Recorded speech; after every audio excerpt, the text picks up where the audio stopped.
of the things about this film is, you had to fight the demon off with something that you loved. If you had to get something you love to fight a demon off, what would it be? Oh, like me, Michael Summers. Yes, you, Michael Summers. Yeah, like me. Ah, if I had to fight that, my shovel. I'm a nut. I love to dig.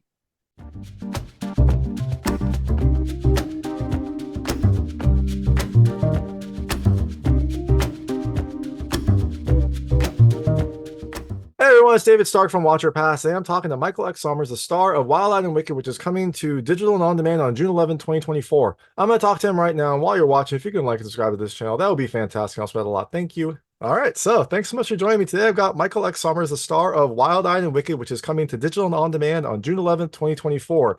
It is an interesting kind of like mix of different genres. It's got like part fairy tale fantasy, part Yeah, horror, part family yeah, drama that all merged together into this fresh and kind of engaging movie. I really loved it. I enjoyed it. I thought it was fantastic. And your character was pivotal to a lot of the drama and a lot of the emotion in this film. So I'm very excited to talk to you, and thanks so much for joining me. yeah. Thanks for having me. Yeah, I'm looking forward to it. I can't wait to come out. Yeah, no, I didn't know what to expect, especially with a poster that has like, I know it's kind of a horror movie, but it's got some lady in armor. I was like, what is going on with this film? Right, But right. it all makes sense eventually. Yeah, she's got armor on, and I think like a smartwatch or something like that. So you're, It's what's like one going of those on? seeds. They're like, this was a Yeah, goof in the movie, but it's not. It's actually part of the story. So that's right. That's right. so how did you get involved in this movie? Like what had you worked with Gordon before, or was this just something that came across your desk? Like this is really interesting. I have to figure out what is going on.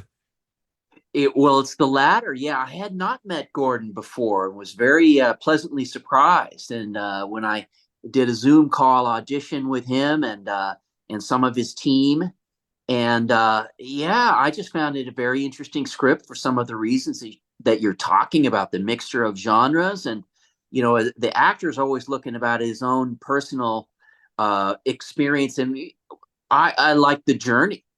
A character who's coming in as struggling with some depression, and he's trying to redeem himself. He didn't do a great job with his daughter, and now he's trying to make up for it, and that's not easy to do.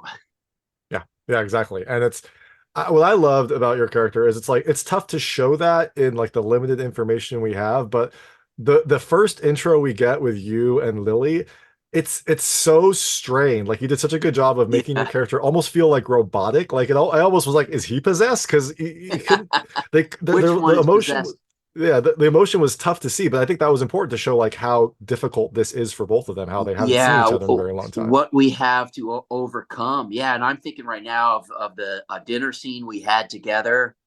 And I think my character is trying to make it sort of normalize the situation, and my daughter is like, why are you trying to make it normal? We're not doing very well, Dad. And I'm like, no, no, no, it's all good. No, it's not all good. Yeah, exactly.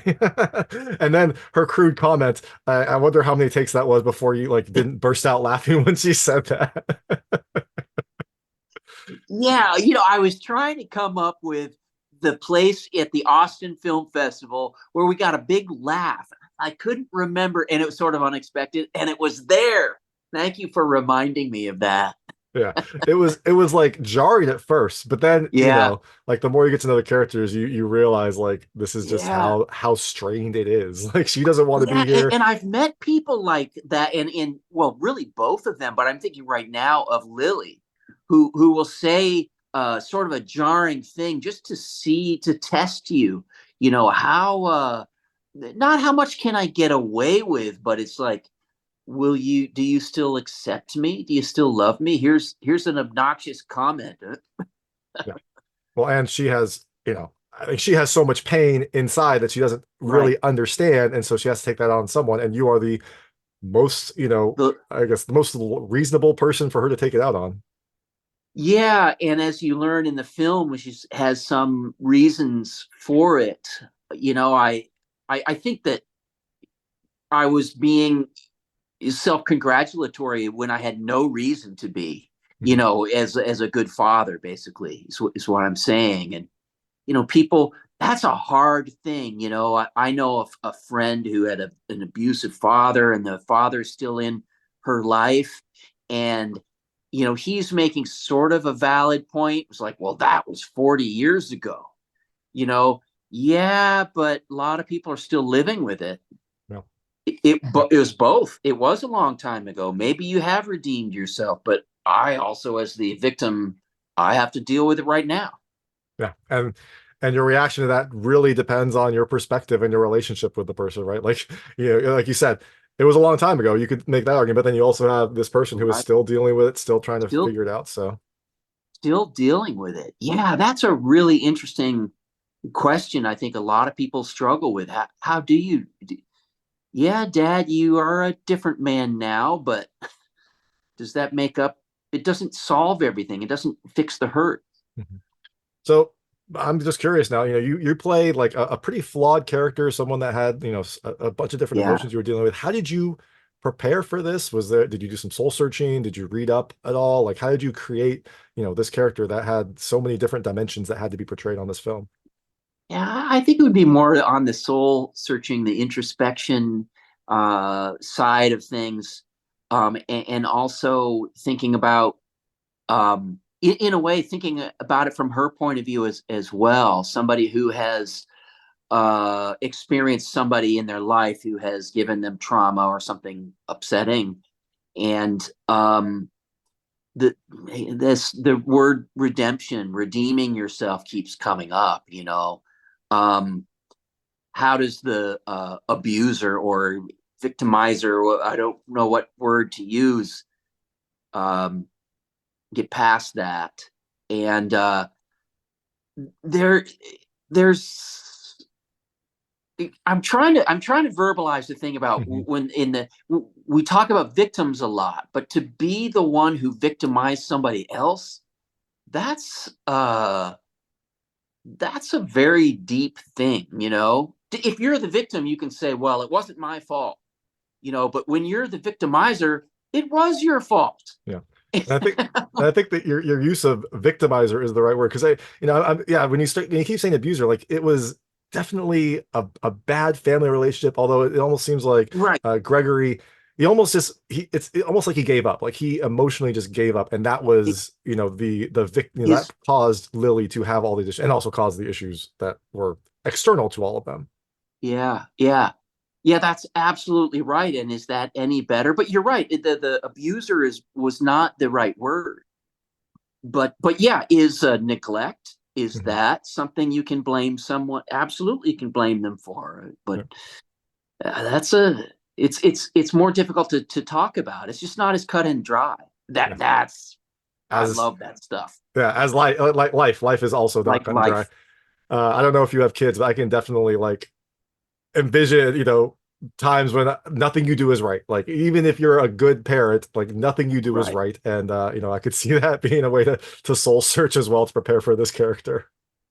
That's absolutely right. And I have thought about what is courage and bravery, and it's for me, it's not the most courageous unless you have to go against like public opinion in a way, and like to jump out there and do the right thing when everybody's saying you're doing the wrong thing. It's like, yeah, but I can only do what I think is right, and you all think it's wrong, but I'm doing it. That's courage. Yeah, no, for sure. That is a great point. I remember when I had, my first kid, and I would just be like walking them around, like doing what a dad should do. People like, "Oh, you're Yeah. such a good dad." I was like, "I'm just like doing like what you're supposed to do. There's nothing great about it. I'm just like taking my kid for a walk." And so I definitely think it is much more brave, much more kind of like strong to do something against public opinion that is right versus like, just doing what you should. Yeah.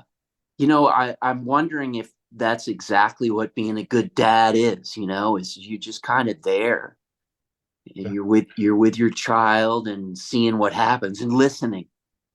As an actor, that's something that is always cropping up is listening and how to be a good listener, what that means. And yeah, Yeah, and I imagine for you also it might be like not taking your work home because your character you play some characters that are probably intense. It's probably very difficult to have that separation. I hope you're not a method actor because that would make it very difficult. Yeah, well, I am but yeah, you have to leave it. You can't though. Yeah. You have to leave it at the office, but it's not 100% doable. But you're absolutely right, and that is something to. What's funny as I get older, it's almost just a question of I'm just sort of able to the scene itself becomes real, and I don't know, like I work less hard in some ways, but I'm more able to get in the scene naturally somehow. Yeah, I My mean, scene, yeah, it's experience. It's kind of like knowing what you need to do and knowing what like you personally need to do to be ready to kind of put your performance in. So, I think I'm going using that word courage again because you have to have some courage that what I'm doing is enough. mhm. Because it's particularly in film acting, they're like, well, act mad, and you act mad. You're like, no, that's fake mad. That's pretending to act mad, and it can be very subtle. So you have to have the courage that if you're feeling mad, it shows enough. Yeah, no, exactly, exactly. I know exactly what you mean when it's something feels like they're trying too hard because they want it to be so angry. And you're like, oh, now you've kind of like jumped over the ledge there. Yeah, yeah. Yeah, that happened to me once. It's hard for me sometimes watching myself on film. I think I've improved. Well, actually, I know I have because now I wince less when I see something. But there was a film where the director kept encouraging me madder, angrier, madder, and then when it came out, I was like, oh, it looked terrible. I thought like some guy trying to look like he's mad. Well, and then you took that experience and you've grown from it, and Yeah, luckily I hope your career. so. Yeah. Yeah, yeah, So your character also is a professor of Middle Ages history. Did you yeah. do any like research for that? I mean, apparently the script had all the like research done, but did you do any independent research to kind of like get into that mindset also?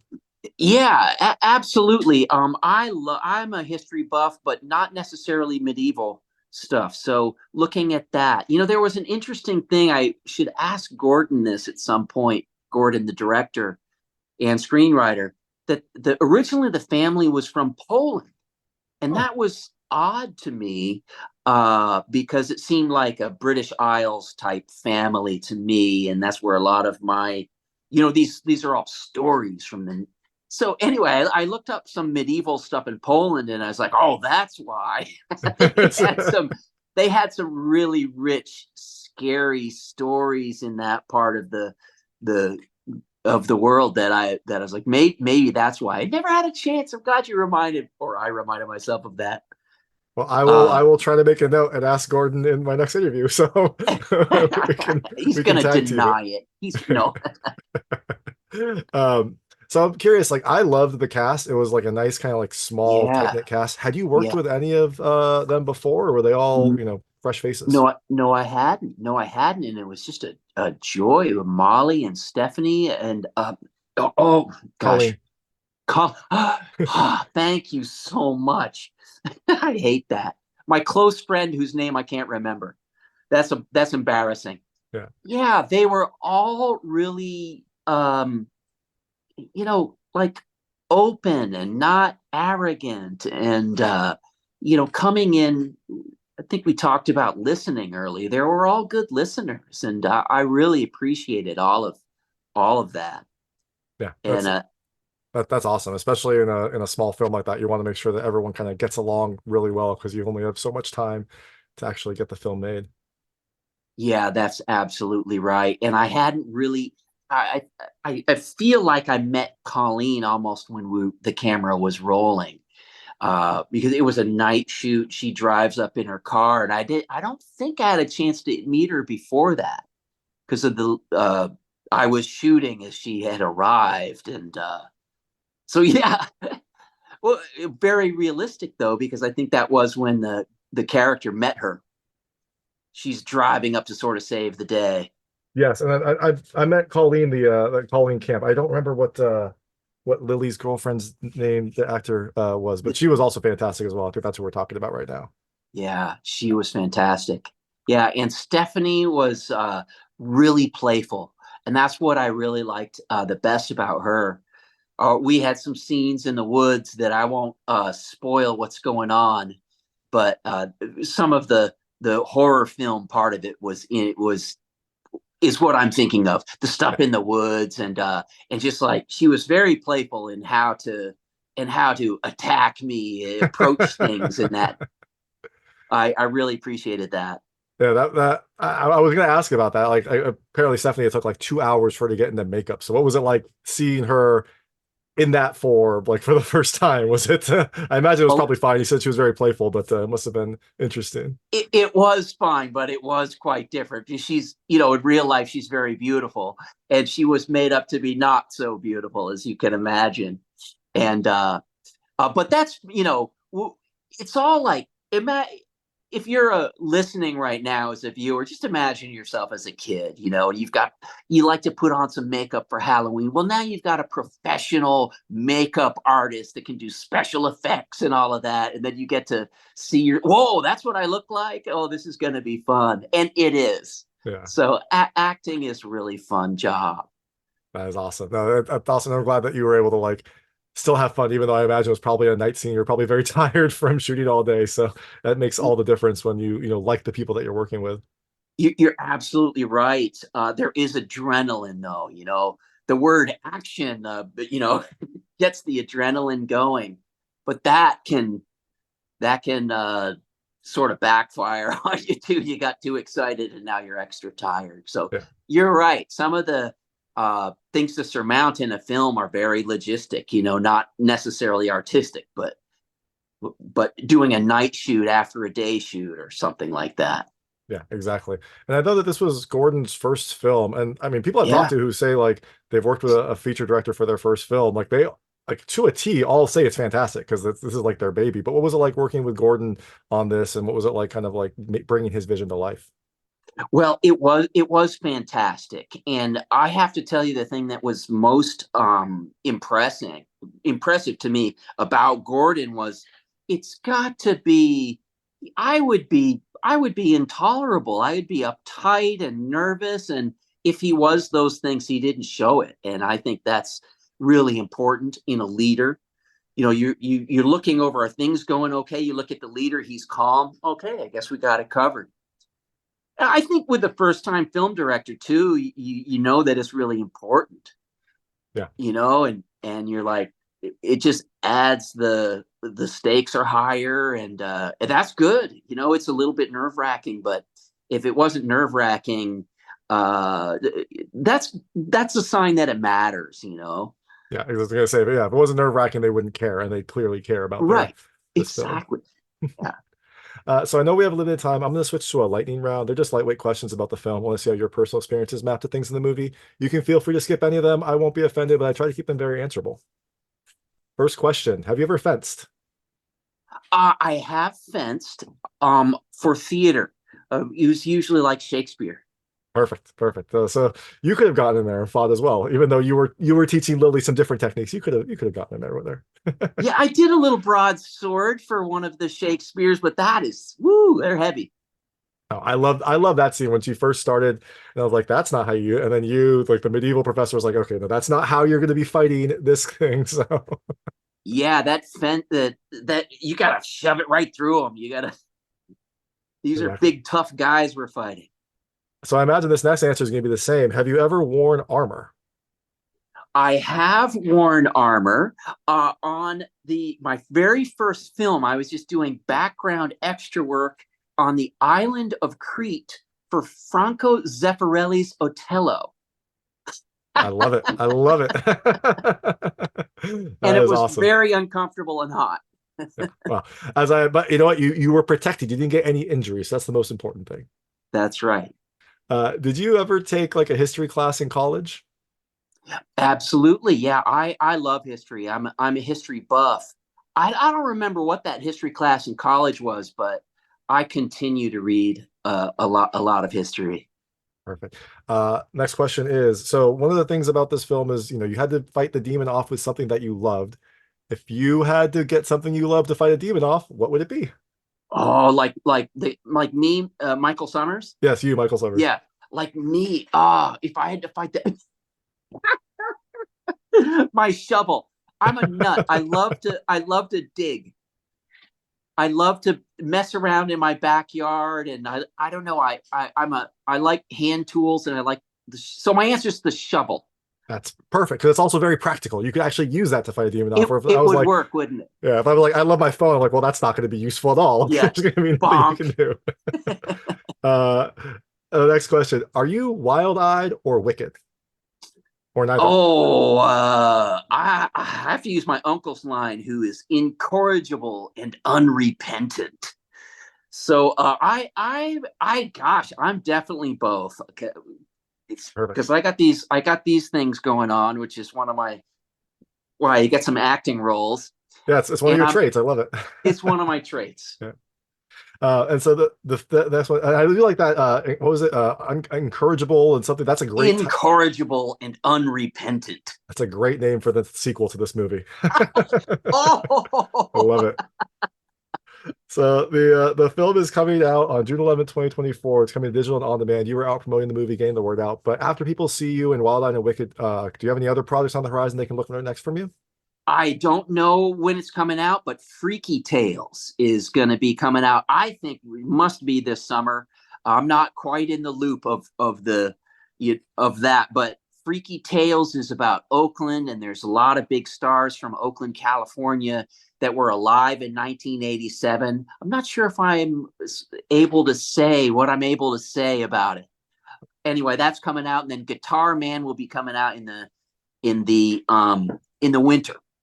And that's about trying to keep kids out of prison. All right. And the guitar man goes into prison to teach inmates to play the guitar in order so he can learn about prison and tell the kids, nah, man, it's a hard place to be. You don't want to come here. Both of those sound great. Both of those are very different from Wild Eyed and Wicked, Yeah. but both sound Yeah. like fantastic films. So you can look for those later this year. But first, check out Michael in Wild Eyed and Wicked, coming to digital and on demand on June 11th, 2024. Like I said, it's just a wonderful, like fresh, different film, like a blend of different genres. And the emotional part is very much, created by and affected by Michael's performance. So I'm very excited to talk to you. Thanks so much for joining me. Well, thank you. Thank you so much. That was Michael X. Sommers, the star of Wild Eyed and Wicked, which is coming to digital and on demand on June 11th, 2024. It is an interesting mix of like part fairy tale, part horror movie, part family drama that all merges together into this fresh and interesting scenario. If you like this interview, please like and subscribe to this channel. It helps me out a lot. Make sure all my new content goes straight to you. Thank you.